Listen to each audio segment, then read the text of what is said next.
네, 안녕하세요. 푸돈싸입니다. 프리미어리그 19라운드 토트넘과 크리스탈 팰리스의 경기. 콘테 감독이 완벽한 경기 운영을 보여주면서 또 승리했습니다. 이로써 콘테 감독은 부임 이후 치러진 6경기에서 4승 2무, 6경기 연속 무패 기록 중입니다. 컨퍼런스 리그 몰수패를 제외하면 10경기 중에 무라와의 경기가 유일한 패배인데 경기 분석 바로 가시죠. 레고.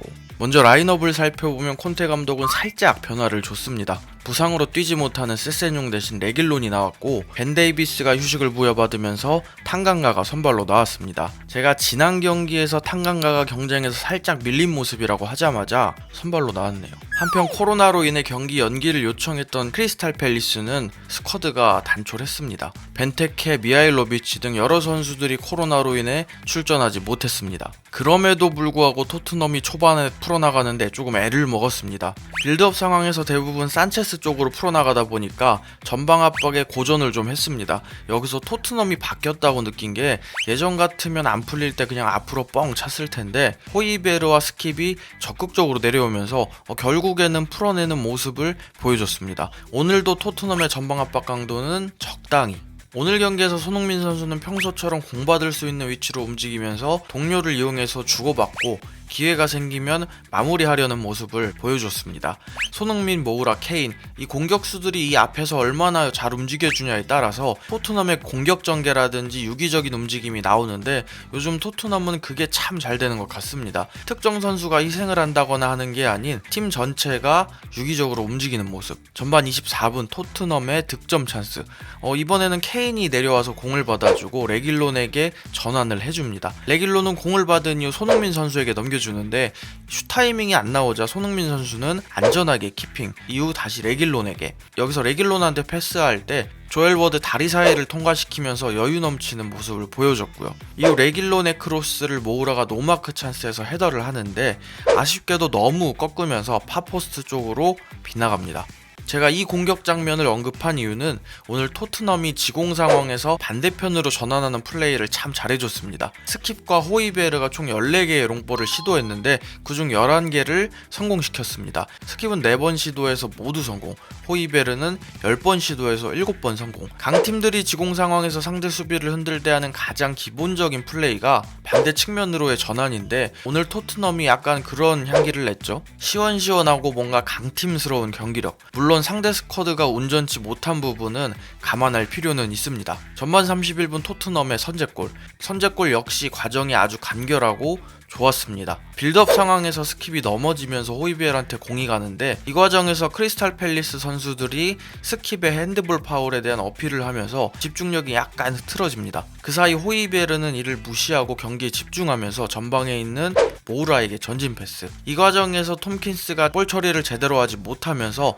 에메르송에게 공이 가고 에메르송은 모우라에게 스루 패스. 모우라는 지체 없이 반대편으로 공을 넘기고 케인이 파포스트로 마무리. 토트넘은 집중력 있고 간결하게 속도 있게 공격을 잘 풀어냈고 반면 크리스탈 팰리스는 군데군데 선수들의 집중력이 아쉬운 모습들이 나온 득점 과정이었습니다. 그리고 2분 뒤 토트넘이 바로 추가골을 넣습니다. 이번에도 빌드업 상황에서 모우라가 중원까지 직접 볼을 운반한 이후 케인에게 넘겨주고 케인은 에메르송한테 스루 패스. 에메르송의 크로스를 쇄도하던 모우라가 헤더로 마무리. 이번 득점 과정 역시 깔끔했습니다. 확실히 요즘 토트넘의 득점 패턴을 보면 예전처럼 무조건 역습에 의해서 골을 넣는 게 아니라 빌드업 상황에서 풀어내면서 주도해서 만들어내는 득점이 많죠. 그리고 여기서 한 가지 체크할 게 사실 여기서 모우라가 그냥 에메르송한테 줄 수도 있었는데 케인을 거치면서 공격 작업이 조금 더 완벽해졌습니다. 모우라 앞에 휴즈가 있었기 때문에 패스 각도가 제한적인 상황. 패스가 잘 가더라도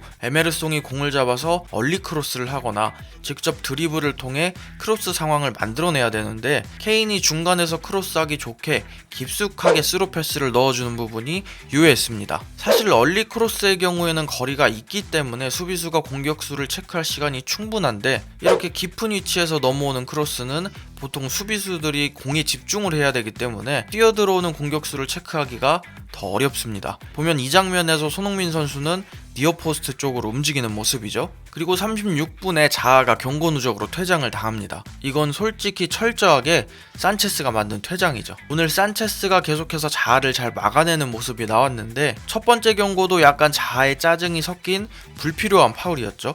백패스하는 과정에서 이렇게 들어가는 건 거의 99% 짜증이 섞인 행동입니다. 경험상. 퇴장당하는 장면은 두말할 필요도 없이 너무 멍청한 파울이었고요. 말 나온 김에 산체스 이야기를 좀 더 하자면 오늘 경기에서 굉장히 잘해줬습니다. 콘테 감독은 산체스에게 수비진을 리딩하거나 이런 역할보다는 상대가 올라올 때 쉽게 돌아서지 못하도록 바짝 붙어서 수비를 하는 역할을 부여했습니다. 사실 누가 봐도 산체스는 스마트한 수비수라기보다는 피지컬 능력이 좋은 수비수에 가깝죠. 콘테 감독은 이에 어울리는 역할을 부여한 거죠. 산체스 본인도 자신감이 생기니까 더 적극적으로 수비하고 공격에도 가담하고, 확실히 콘테 감독 부임 이후에 수비 상황에서 숫자 싸움이 잘 됩니다. 오늘 경기에서 수비할 때 보면 대부분 토트넘의 숫자가 더 많은 모습, 애초에 골대 근처에서 위험 상황이 나오지 않도록 원천 봉쇄하는 거죠. 이게 잘 되니까 오늘 경기에서 스탯만 봐도 유효 슈팅을 하나도 허용하지 않았고요. 그리고 후반 63분에 콘테 감독은 과감하게 케인을 빼고 베르바인을 투입합니다. 리그 경기에서 케인이 교체로 나가는 모습은 정말 오랜만이죠. 케인에게는 말 그대로 쉴 수 있는 시간을 주는 거고, 베르바인한테는 그만큼 믿음을 보여주면서 경기 감각을 유지시켜주고, 이렇게 팀 전체적인 퍼포먼스를 끌어올리는 콘테 감독. 이후 73분에는 손흥민 선수가 쐐기골을 넣습니다. 산체스에게 내주고 공간으로 움직여서 패스를 받는 호이베르. 호이베르는 스킵에게 주고 스킵은 모우라에게 내주고, 모우라는 크로스. 이번에도 니어포스트로 들어가는 손흥민 선수가 방향만 돌려놓는 슛으로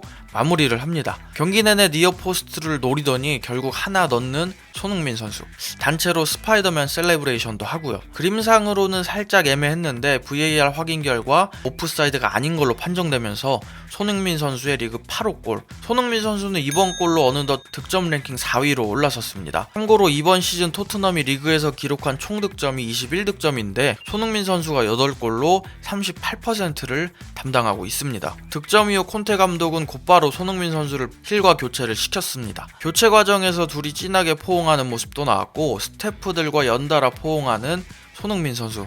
역시 손흥민 선수의 인싸 본능은. 이후 콘테 감독은 호이베르와 은돔벨레를 교체시키면서 주전들의 체력 안배와 동시에 후보 선수들의 실전 감각을 끌어올리려는 모습을 보여줬고, 경기 결과는 3대0 토트넘의 완승. 콘테 감독은 경기 이후 우리는 여전히 개선의 여지가 많다. 우리는 계속해서 클린시트를 기록해야 되고 모든 공격수가 득점을 한 부분은 굉장히 긍정적인 부분이다. 손흥민 선수는 오늘 경기에서 패스 성공률 93%, 공격권 상실 6회로 안정적인 모습과 동시에 가로채기 2회, 태클 1회로 팀에 기여하는 모습도 보여주면서 킹 오브 더 매치에 뽑혔고 6시즌 연속 공격 포인트 10개를 달성하게 됐습니다. 그리고 2021년 홈에서 가장 많은 득점을 기록한 선수가 됐다고 합니다. 토트넘의 다음 경기는 29일 화요일에서 수요일로 넘어가는 12시에 사우스햄튼과의 경기입니다. 부족한 영상 봐주셔서 감사합니다.